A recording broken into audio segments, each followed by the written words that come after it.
How Ecclesiastes challenges your views on life's meaning and purpose. Imagine standing on the edge of a vast, empty desert, the horizon stretching endlessly, and the wind whispering an ancient question: why are we here?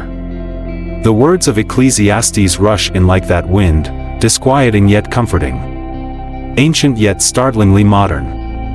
Meaningless. Meaningless. Everything is meaningless, declares the teacher, echoing across time. These words seem bleak at first glance, don't they? But what if they hold the key to understanding life's deepest purpose? I want to take you on a journey, not just through words but through your soul. Ecclesiastes doesn't provide easy answers, it shakes us awake, forcing us to confront life's paradoxes.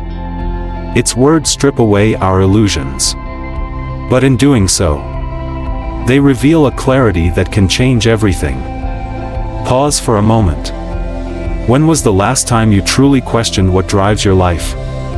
Is it success, wealth, love, or the fear of being forgotten?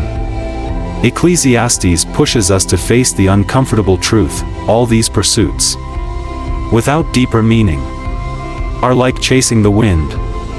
Think about that image, chasing something you can never grasp. How much of your life feels like that? The teacher's words are like a mirror reflecting our deepest struggles.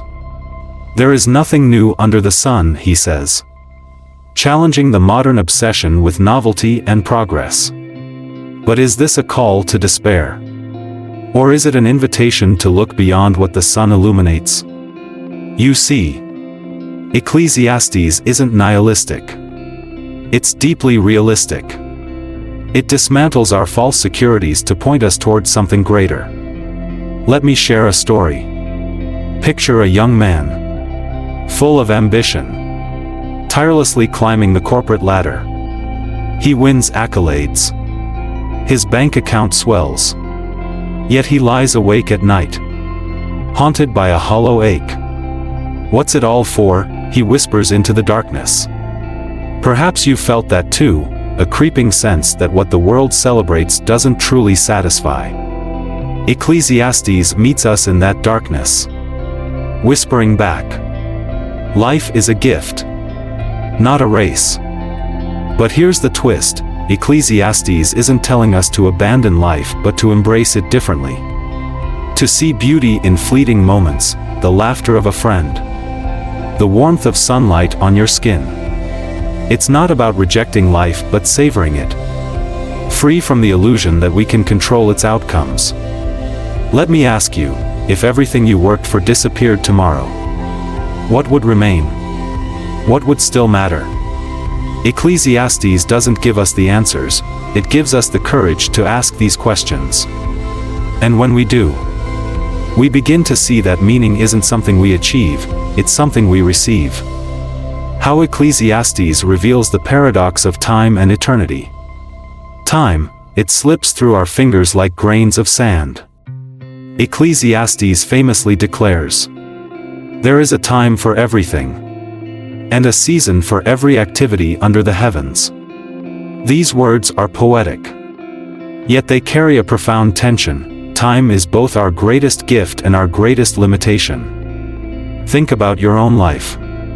Have you ever wished you could freeze a perfect moment or fast forward through pain? Time controls us in ways we can't escape. The teacher reminds us that we are bound by seasons. Yet he also hints at eternity. God has set eternity in the human heart, yet no one can fathom what God has done from beginning to end. This paradox is staggering. We live in time, but we long for something timeless. Why is that? Have you ever felt a deep ache for permanence? For something unchanging? Ecclesiastes suggests this longing isn't accidental, it's a divine imprint on our souls. A reminder that we are made for more than this fleeting world. But here's where it gets challenging. Ecclesiastes doesn't sugarcoat the reality of life's unpredictability. The race is not to the swift or the battle to the strong, but time and chance happen to them all. This can feel unfair, even cruel. Why strive if the outcome is beyond our control? Yet, paradoxically, this realization can free us. When we release our grip on control, we discover a deeper trust, a surrender to the God who weaves time and eternity together. Let me illustrate this with another story. Imagine a woman who meticulously plans every detail of her life, only to face unexpected loss, a job, a loved one, a dream shattered. At first, she feels like a shipwreck, adrift in chaos. But slowly, she begins to notice something, even in the wreckage. There is beauty, the kindness of strangers, the resilience of her spirit. She starts to see that life isn't about controlling the waves but learning to navigate them with faith. Ecclesiastes asks us, how do you spend your time? Are you rushing through life, chasing what fades? Or are you pausing to embrace the eternal hidden in the present moment? You see, this book doesn't give us neat answers, it invites us into a dance with life's mysteries. And in that dance, we begin to sense eternity. How Ecclesiastes leads us to fear God and find joy. The fear of God, it sounds intimidating, doesn't it?